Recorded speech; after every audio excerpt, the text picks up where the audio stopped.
5 minutes before I come out, my gloves are laced up.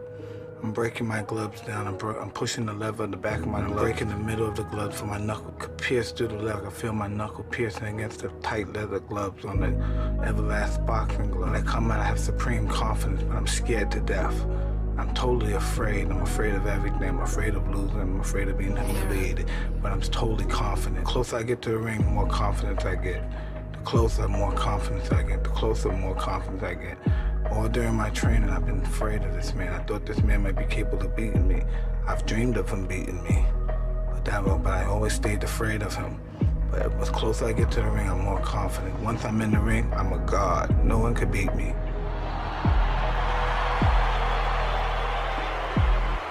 I walk around the ring, but I never take my eyes off my opponent. I keep my eyes on him, even if he's ready and pumping. He can't wait to get his hands on me as well.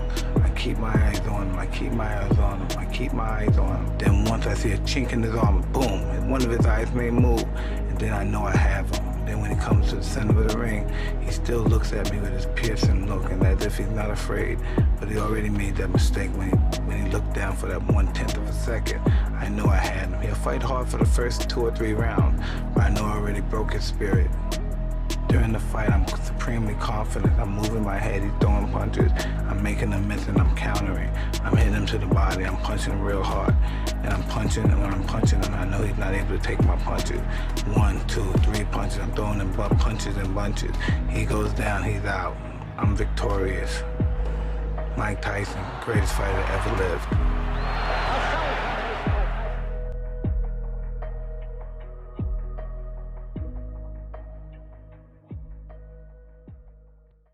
Your emotions are untrustworthy. You see, detachment is essential. If you want to win, you have to play like you're not afraid to lose. You have a much better chance of gaining success by cultivating a strong sense of purpose and producing something that will inevitably pull people to it. But being proactive is absolutely mandatory. You have to take the actions necessary to get what you want regardless of how you feel. When you get down to it, what separates the true master from the average competent individual is sheer obsession. To be obsessed not by force but by nature is the true gift in spite of the madness that comes with it. You have to be passionate about what you do, and you'll be willing to work harder for your goals regardless of your circumstances. If you lack the courage to take the actions necessary to succeed, you will always be stepped on by those bold enough to do so themselves. Some people prioritize skill and experience. Others prioritize freedom from hardship by evading failure. But how long can you avoid failures? Eventually, the habitual evasion becomes a failure in itself. The only way out of it is through it. Those that follow their own path are rare.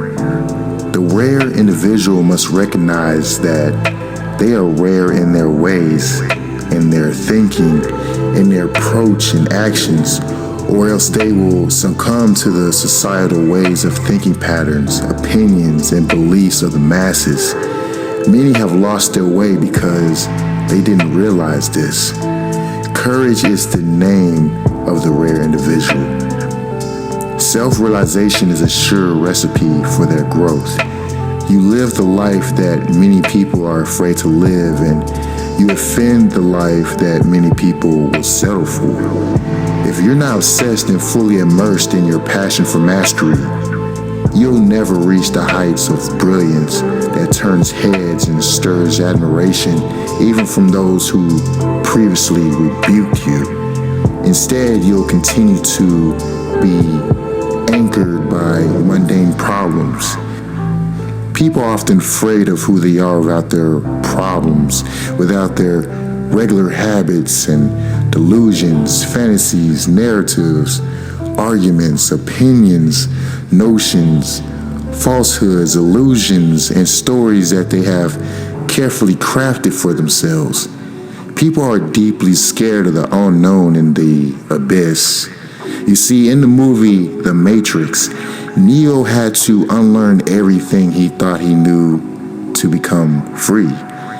That's the stage we may be in right now, letting go of what no longer serves us. Old beliefs, old habits, old ways of thinking, it all must go. Nobody can stop you but yourself. Think about it like this. Ego prevents you from learning from others. Envy prevents you from focusing on yourself. Anger prevents you from seeing clearly. Fear prevents you from seizing good opportunities. You have to be brave enough to pursue your own mission, even if that means taking a more difficult path. An easy life and a better life are rarely synonymous. It's better to pursue your own mission alone. Feeling reliant on others is the worst feeling there is. Dependency leaves you open to a range of notions such as betrayal, disappointment, and frustration, which can seriously disrupt your mental equilibrium. You have to be fearless. The acronym for fear is false evidence appearing real. Don't fall for the illusion. Winners were designed to withstand and overcome adversity in all its forms. Do not fear difficulty. Consider it as a source of energy to help you advance in anything you want to excel in. You won't seek inspiration ever again if you allow adversity to harden you.